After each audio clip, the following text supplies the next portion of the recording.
الحمد لله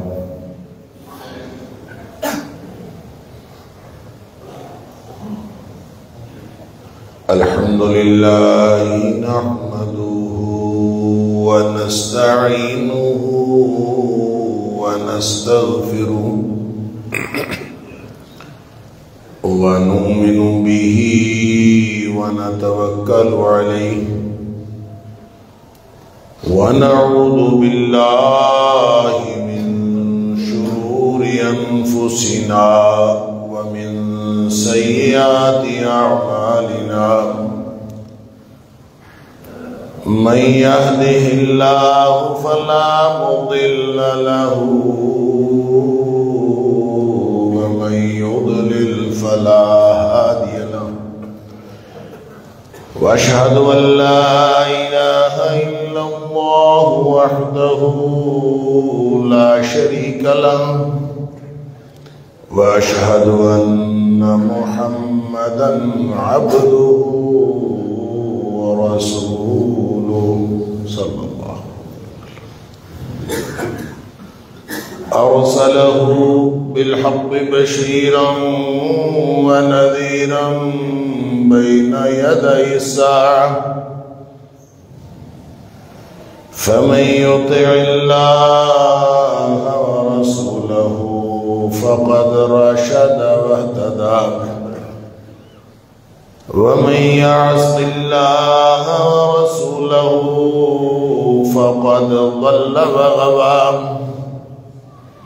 فإنه لا يضر إلا نفسه ولا يضر الله شيئا نسأل الله ربنا أن يجعلنا ممن يطيعه ويطيع رسوله ويتبع رضوانه ويجتنب سخطه فإنما نحن به وله أما بعد فإن خير الحديث كتاب الله وخير الهدي هدي محمد صلى الله عليه وآله وسلم وشر الأمور محدثاتها وكل محدثة بدعة وكل بدعة ضلالة وكل ضلالة في النار فأعوذ بالله السميع العليم من الشيطان الرجيم من همزه ونفخه ونفثه بسم الله الرحمن الرحيم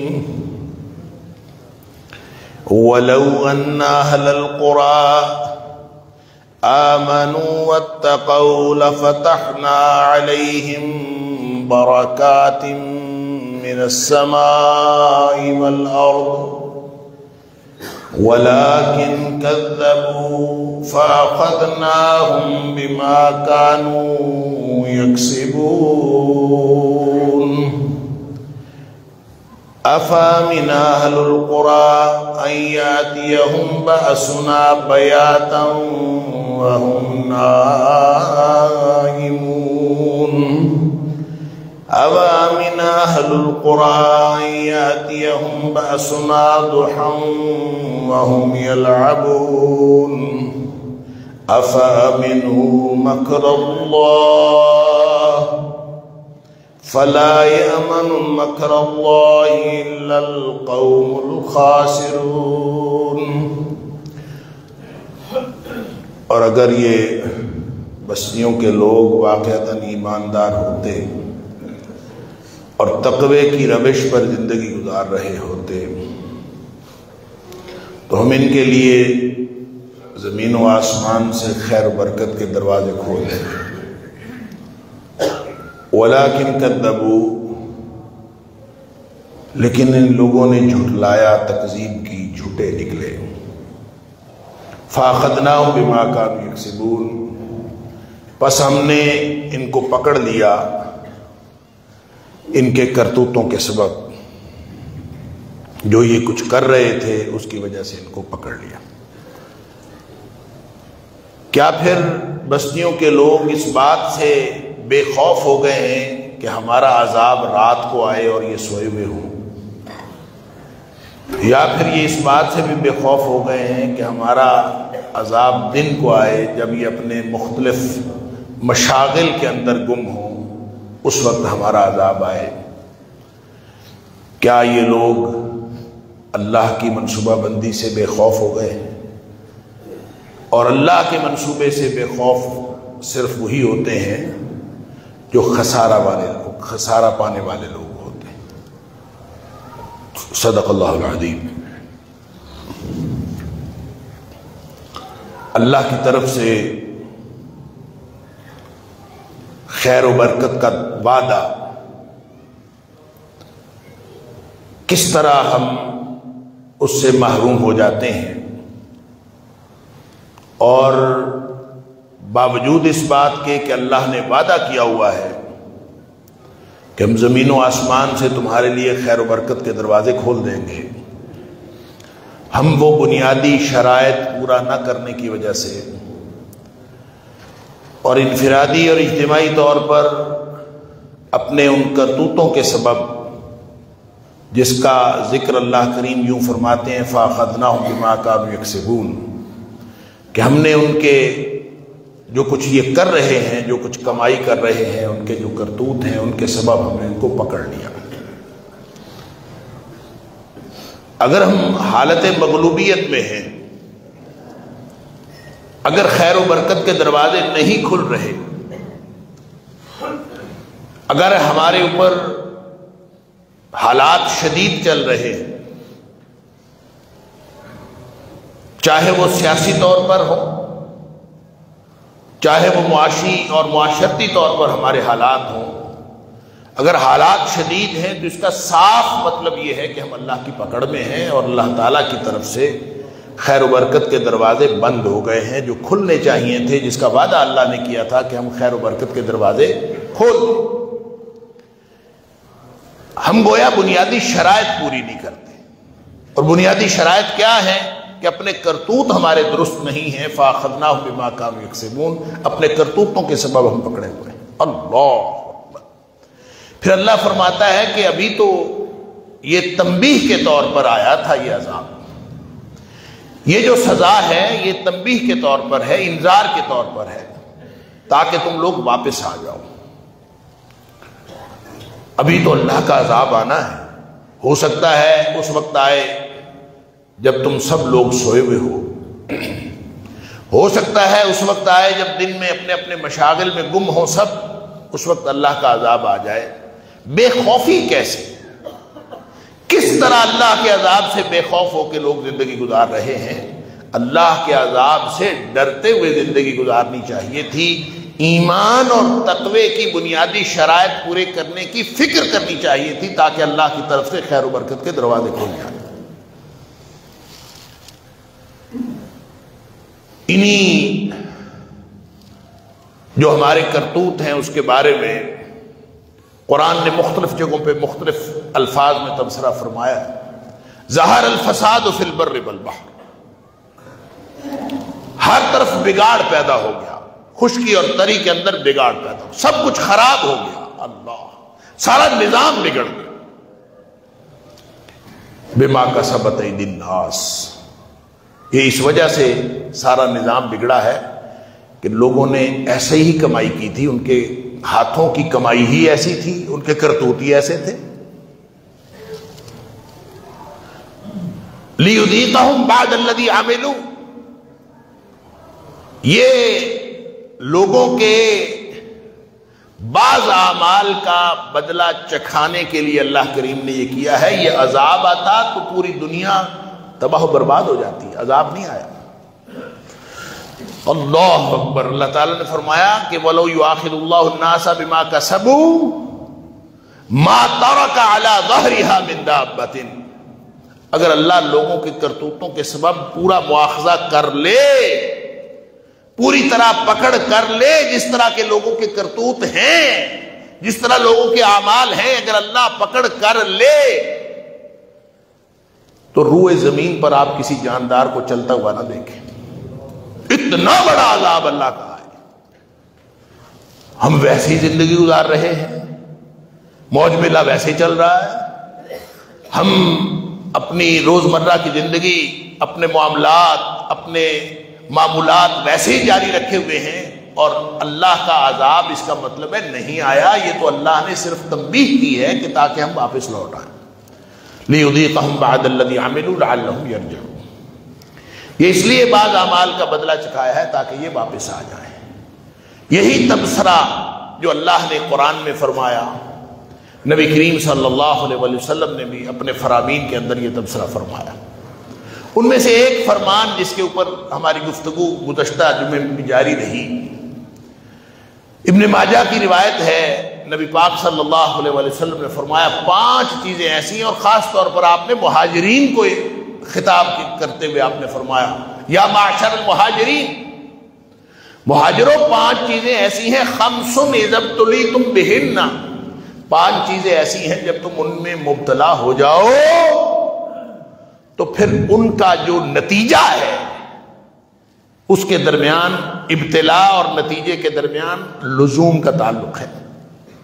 ایسا نہیں ہو سکتا کہ قوم ان 5 چیزوں میں سے کسی میں مبتلا ہو اور اس کا پھر وہ نتیجہ نہ نکلے، یہ ہو نہیں سکتا.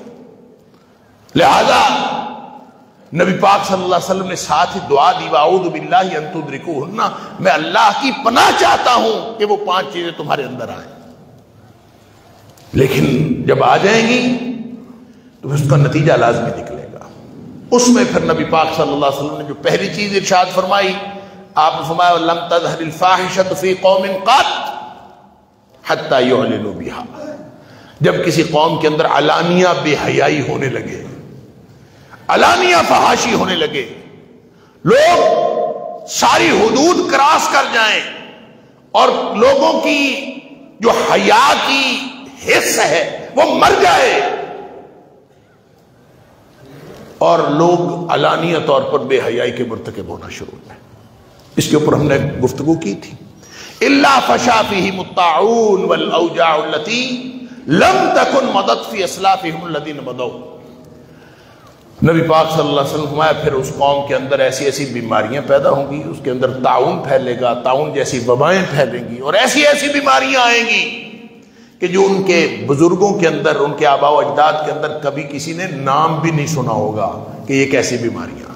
اللہ، شاید ہم اس دور سے گزر رہے ہیں، ایک ایک بیماری اور ایک ایک کرتوت جس کا ذکر نبی پاک صلی اللہ علیہ وسلم نے 5 باتوں میں کیا، لگتا یوں ہے کہ ہمارے اندر آ چکا ہے، کیونکہ ہم اس کا نتیجہ بھگت رہے ہیں. اور ظاہری طور پر آپ دیکھیں تو ہمارا معاشرہ بھی بے حیائی کا ارتکاب بھی اسی طرح سے کر رہا ہے کہ علانیہ بے حیائی ہو رہی ہے، اور کسی شخص کو حیا کی وہ جو معیار تھا، حیا کا جو معیار تھا وہی بہت کم، بہت نیچے آ گیا ہے. ہم تو حیا سے بالکل دستبردار ہو گئے، پھر اس کا نتیجہ یہ نکلنا ہی تھا. دوسری بات نبی پاک صلی اللہ علیہ وسلم فرمایا لم ينقص المكيال والميزان، ناپ تول کے اندر کمی. اور وہ آپ پورے معاشرے کے اندر دیکھ سکتے ہیں کہاں کہاں ناپ تول میں کمی ہے. منڈیاں، بازار، اور ہمارے جو تھوک اور پرچون کی جو دکانیں ہیں وہاں پہ کیا کچھ ہو رہا ہے. اور پھر اس کا تعلق صرف سودے کے ساتھ اور لین دین کے اس سودے کے ساتھ تعلق نہیں ہے ناپ اور تول کا. جو ہم خریدتے اور بیچتے ہیں صرف اس کے ساتھ تعلق نہیں، یہ لینے اور دینے کا تعلق، ناپ اور تول کا تعلق ہر لینے اور دینے والی چیز کے ساتھ. ہمارا دل یہ کرتا ہے کہ جب کوئی ہمارے ساتھ سلوک کرے تو وہ تو بہت اچھا سلوک کرے، اور میں کسی کے ساتھ سلوک کروں تو مجھے زیادہ اچھا سلوک نہ کرنا پڑے، پھر بھی تعلقات ٹھیک چلنے چاہیے.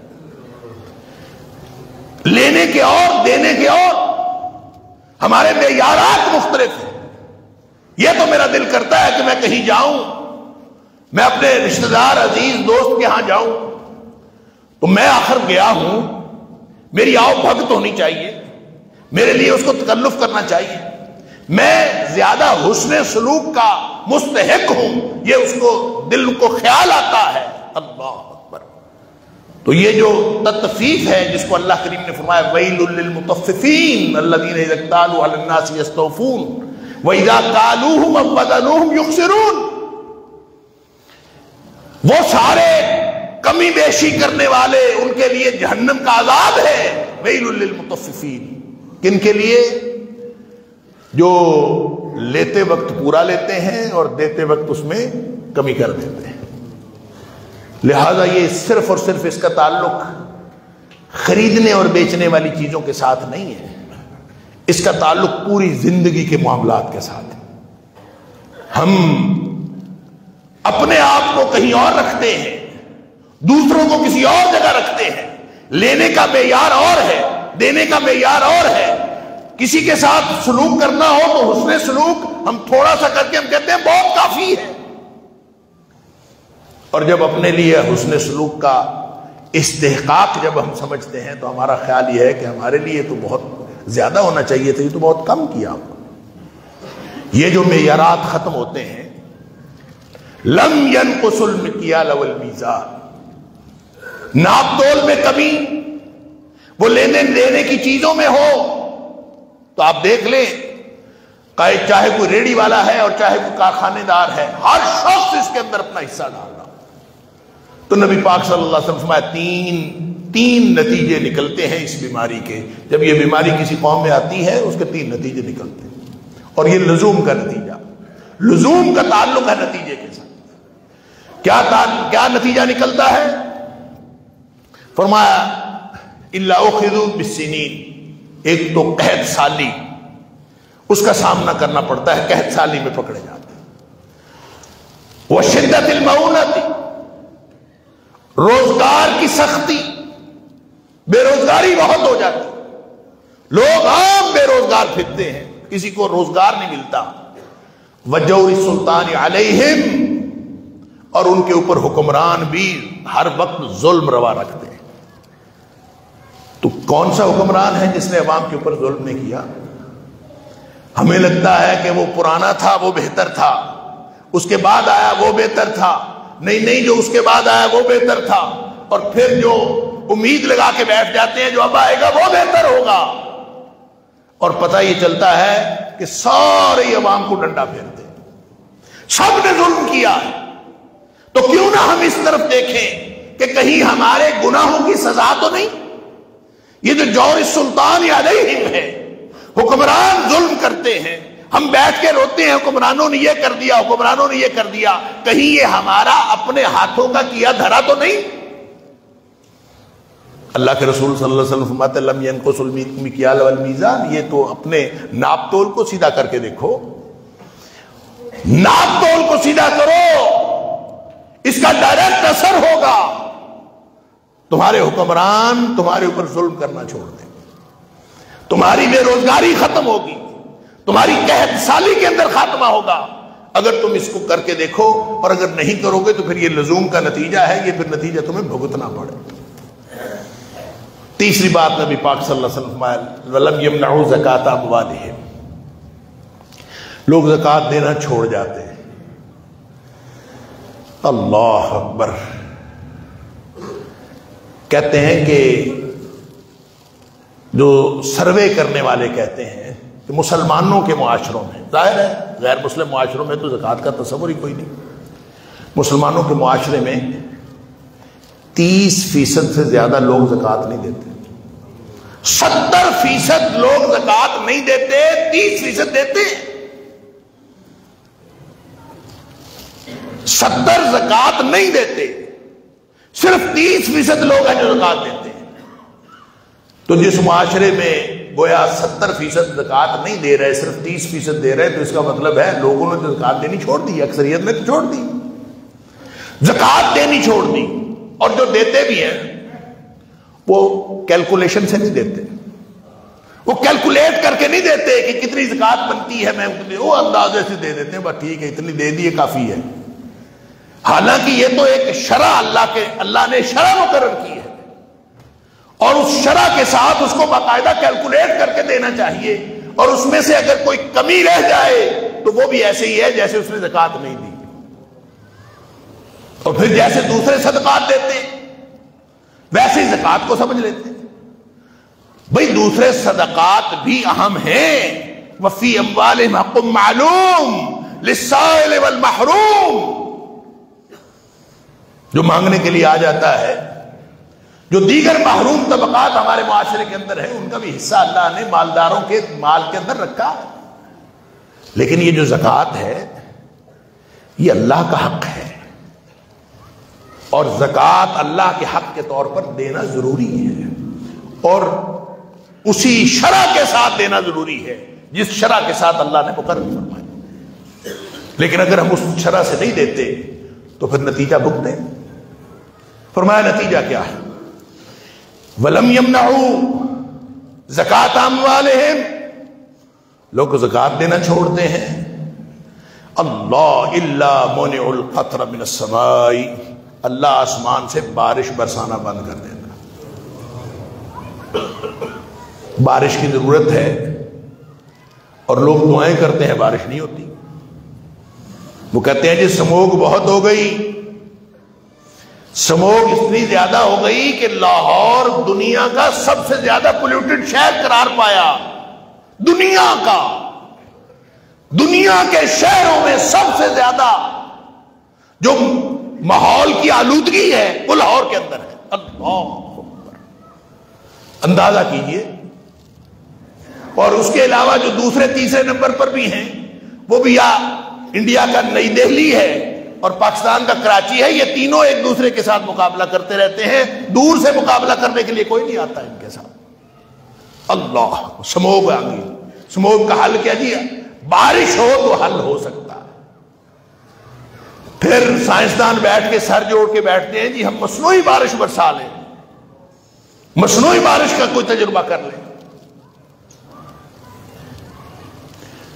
یہ نہیں دیکھتے کہ زکوٰۃ ہی دیکھ کے دیکھ لے. وہ کہتے ہیں کہ مصنوعی بارش برسائیں گے، اربوں روپیہ لگے گا، کروڑوں روپیہ لگے گا اس کے اوپر، اور پھر اس کے اندر اتنے کیمیکلز ہوتے ہیں. اگر آپ مصنوعی بارش برساتے ہیں تو اس کے اندر اتنے کیمیکلز استعمال کرنے پڑتے ہیں کہ وہ جو بارش کا پانی ہے وہ بجائے اس کے کہ وہ لوگوں کے لیے فائدہ مند ہو، وہ لوگوں کے لیے نقصان دہ ہوتا. لہذا وہ بارش کا پانی جو کیمیکل سے آلودہ پانی نیچے زمین میں آئے گا، بہے گا، اس سے مویشی پانی پیئیں گے، اس سے انسان پانی پیئیں گے، وہ سب کے لیے نقصان دہ ہے. اور زمین میں جائے گا تو بھی وہ ہماری فصلوں کے لیے نقصان دہ ہوگا. اتنے نقصانات ہیں. آپ اگر کروڑوں روپیہ بھی لگا لیں تو کیا خیال ہے کہ وہ جو 2.5% اللہ نے مقرر کیا تھا، اللہ 100 میں سے 2.5 روپے، وہ بھی سال گزرنے کے بعد، تو جو وہ بھی نہیں دیتا اس سے بڑا ظالم اور کون ہے؟ اللہ کے دیے میں سے دینا ہے، سال گزرنے پر دینا ہے. اور جو اس کے لیے بھی فکر مند نہیں ہوتا اور پوری طرح حساب کتاب کر کے نہیں دیتا تو پھر نتیجہ بھگتنے کے لیے تیار رہیں. نبی کریم صلی اللہ علیہ وسلم فرمایا الا منع القطر من السماء، منع القطر من السماء، آسمان سے بارش رک جاتی. ہم بڑے خوش ہوتے ہیں کبھی کبھی تو ہو ہی جاتی ہے، چلے رکی ہے کوئی بات نہیں، کچھ کبھی کبھی تو ہو جاتی ہے. اللہ کے رسول صلی اللہ علیہ وسلم فرمایا یہ جو کبھی کبھی ہو جاتی ہے نا، یہ تمہارے لیے نہیں ہوتی، یہ جانوروں کے لیے ہوتی ہے جو بے گناہ ہے. جانداروں کے لیے اللہ بارش برساتا ہے. یہ جو کبھی کبھار ہو جاتی ہے، یہ جو موسم چینج کر کے ہو جاتی ہے، تمہیں بارش کی ضرورت ہوتی ہے، نہیں ہوتی بارش، اور تمہیں بارش کی ضرورت نہیں ہوتی، بارش رکنے کا نام نہیں لیتی. اللہ کے رسول صلی اللہ علیہ وسلم فرمایا ولولا البہائم، اگر یہ چوپائے نہ ہوتے، مویشی نہ ہوتے، ڈھور ڈنگر نہ ہوتے، حیوانات نہ ہوتے، لم یمطروا، کبھی زمین پر بارش ہوتی ہی نہ۔ یہ اتنا بڑا گناہ ہے، ہم نے اس کو گناہ ہی نہیں سمجھا۔ ہم نے سمجھا ہے کہ شاید ہم استحقاق رکھتے ہیں اس مال کا جو اللہ نے ہمیں عطا کیا۔ بھئی اللہ نے جو عطا کیا ہے اس کا شکر کرنا ہے، سب کچھ اللہ کی عطا ہے۔ ہم لے کے کیا آئے تھے اس دنیا میں؟ کیا تھے ہم؟ ہماری حیثیت کیا ہے؟ جو کچھ عطا کیا ہے اسی کی عطا ہے، جو کچھ دیا ہے اسی نے دیا ہے۔ اور اس نے مطالبہ کیا کیا ہے کہ 100 میں سے 2.5% دینا ہے، اور اگر کوئی زکوٰۃ کا سسٹم، اللہ اکبر، گورنمنٹ نے کوئی زکوٰۃ کا نظام بنایا ہے تو اس پر کسی کو اعتماد ہی نہیں، کیونکہ ہم سارے عوام سے لے کر گورنمنٹ تک سارے کرپٹ ہو چکے، ایک دوسرے پر اعتماد اٹھ گیا۔ لہذا گورنمنٹ کے وہ جو زکوٰۃ کٹنے کا دن آتا ہے، وہ کہتے ہیں 1 رمضان کو سرکاری بینکوں کے اندر زکوٰۃ کاٹ لی جاتی ہے، لہذا سارے کوشش کرتے ہیں 1 دن پہلے پیسے نکلوا لیں، ان کو چیک دیتے ہیں 1 دن پہلے پیسے نکلوا لیں تاکہ زکوٰۃ وہ نہ کاٹ سکیں، اس لیے کہ وہ بھی کاٹتے ہوئے انہوں نے بھی کوئی نظام نہیں رکھا ہوا، وہ بھی سال کا حساب نہیں رکھتے کہ سال بعد سال گزرا ہے کہ نہیں گزرا، وہ یہ دیکھتے ہیں 1 رمضان کو پیسے اکاؤنٹ میں ہیں تو بس نکال۔ تو کون اعتماد کرے؟ سب لوگ کہتے ہیں ہمارا کوئی اعتماد، ان کے اوپر اعتماد نہیں، ذاتی جو نظام ہے وہ ہے نہیں، وہ موجود نہیں، لہذا زکوٰۃ دینے کی ضرورت نہیں، تھوڑا بہت غریبوں کو دے دیا بس کافی۔ یہ بالکل اسی طرح جو وراثت، بچیوں کو جو وراثت دی جاتی ہے اس میں بھی یہی کام کیا جاتا ہے، وہ تھوڑا بہت دے دیا، کہتے ہیں جہیز نہیں دیا تھا۔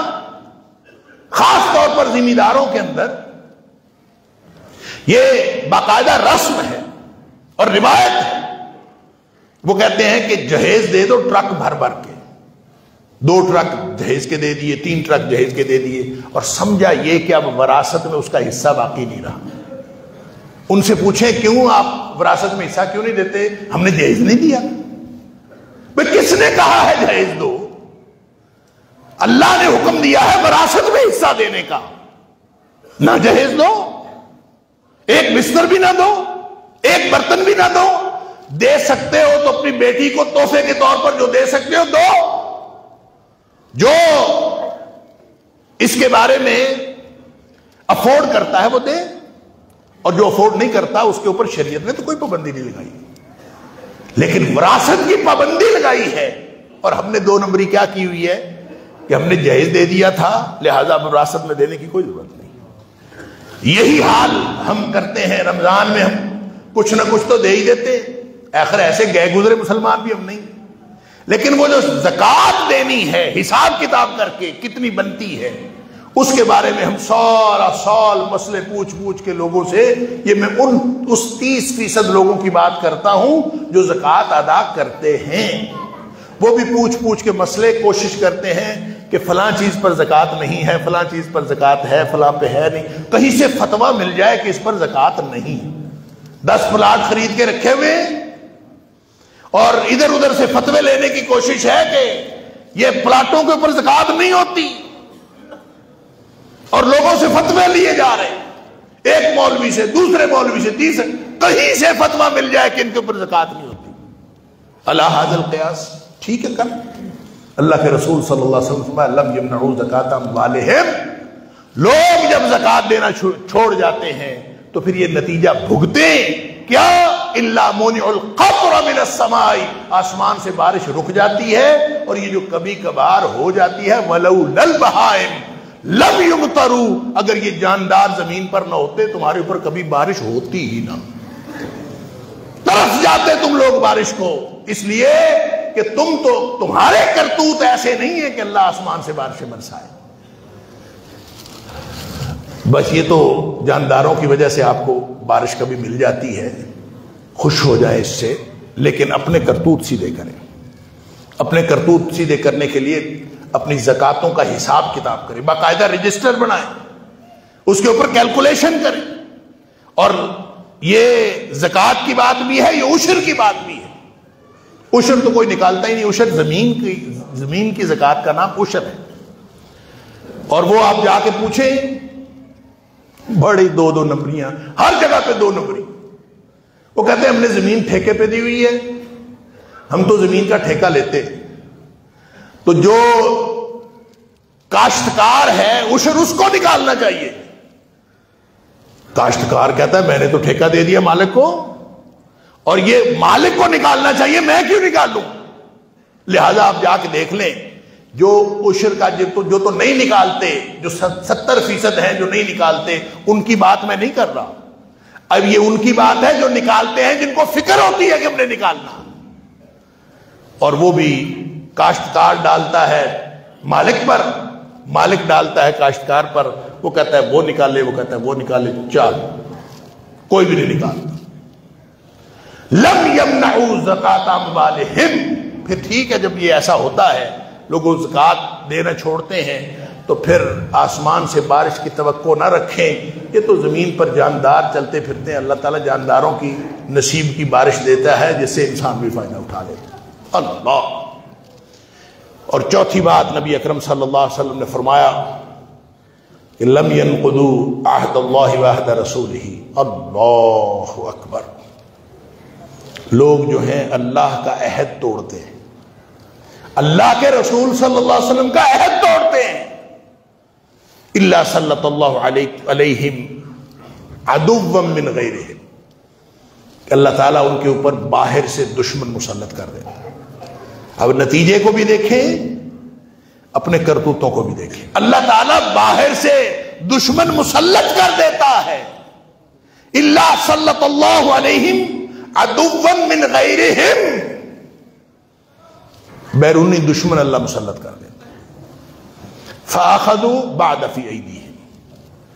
جو کچھ ان کے ہاتھ میں ہوتا ہے دشمن وہ بھی لے جاتا ہے. کبھی سوچا ہے ہمارے ساتھ ہوا کیا ہے, ہمارے ساتھ ہو کیا رہا ہے؟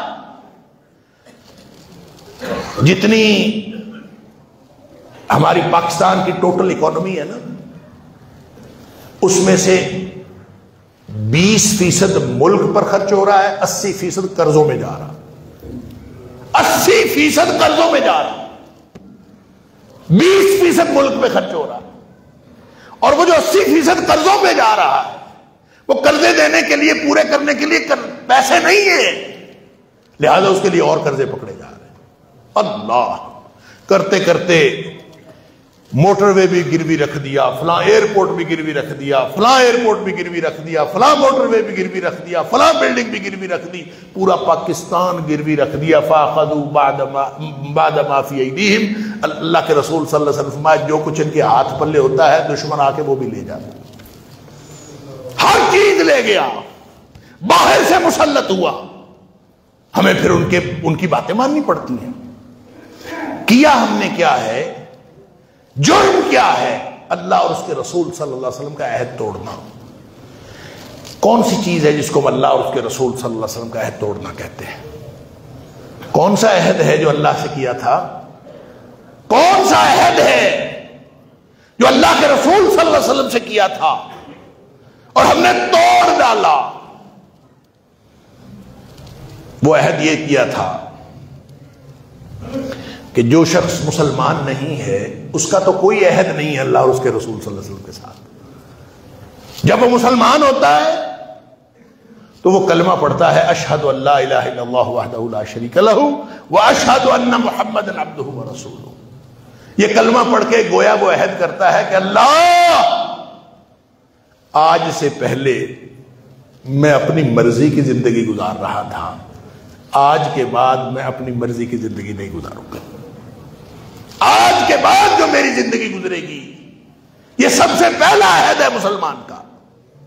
وہ یہ پہلا عہد کرتا ہے, وہ کلمہ پڑھتا ہے تو دراصل وہ اس باؤنڈری کے اندر آ جاتا ہے کہ اللہ آج کے بعد میں عہد کرتا ہوں کہ میری باقی کی زندگی اللہ کے اور اللہ کے رسول صلی اللہ علیہ وسلم کے فرامین کے مطابق گزرے گی. یہ عہد ہے, وگرنہ تو کوئی مسلمان ہوتا ہی نہیں. مسلمان ہونا دراصل یہ عہد کرنا ہے, اور وہ اس عہد کے اندر کون سی بات آتی ہے اللہ تعالیٰ نے قرآن میں فرمایا یا ایھا الذین آمنوا اوفوا بالعقود، اللہ کے سارے وعدے پورے کیا کرو، سارے وعدے پورے کرو، جو اللہ کے ساتھ کیے ہیں وہ بھی وعدے پورے کرو، جو اللہ کے رسول صلی اللہ علیہ وسلم کے ساتھ کیے ہیں وہ بھی وعدے پورے کرو۔ اور پھر فرمایا وَأَوْفُوا بِالْعَهْدِ إِذَا عَاهَدتُّمْ، سورہ نحل کے اندر فرمایا جو بھی وعدہ تم کرتے ہو وہ چاہے باہمی معاہدہ ہو، چاہے اللہ اور اس کے رسول صلی اللہ علیہ وسلم کے ساتھ معاہدہ ہو، ہر معاہدہ پورا کرو۔ وہ پورا کرو گے تو پھر گویا تم مسلمان ہو، اگر نہ تم نے اللہ اور اس کے رسول صلی اللہ علیہ وسلم کا عہد توڑ دیا تو پھر بیٹھو، غیر دشمن جو باہر سے مسلط ہوئے ہیں پھر ان کا جو نتیجہ ہے بھگتو، وہ مسلط ہوں گے اور تمہاری چیزیں لے جائیں گے۔ بہت سی قسمیں ہیں عہد توڑنے کی، لیکن سب سے پہلا عہد یہی ہے کہ جو ہم نے اللہ اور اس کے رسول صلی اللہ علیہ وسلم کے ساتھ کیا۔ اور اللہ تعالیٰ فرماتا ہے یا ایھا الذین آمنوا اطیعوا اللہ واطیعوا الرسول،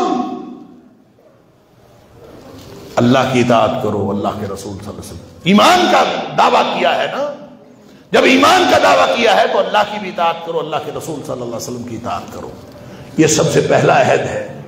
ساتھ اس کے ساتھ ایک دوسرا عہد جڑا ہے وَأُولِي الْأَمْرِ مِنْكُمْ، اور تم میں سے جو مختلف امور کے ماہرین ہیں، جو اسپیشلائزڈ لوگ ہیں، ان کی بات بھی مانا کرو۔ گویا اللہ اور اس کے رسول صلی اللہ علیہ وسلم کا عہد جو ہے وہ پوری زندگی کو محیط ہے، وہ صرف اور صرف اللہ اور اللہ کے رسول صلی اللہ علیہ وسلم کے ساتھ نہیں، بلکہ پوری جو مخلوق خدا کے ساتھ جڑا ہوا رشتہ ہے وہ اللہ اور اس کے رسول کا عہد ہے۔ اللہ تعالیٰ مجھے اور آپ کو ہم سب کو سمجھنے اور عمل کرنے کی توفیق عطا فرمائے۔ وآخر دعوانا الحمدللہ رب العالمین۔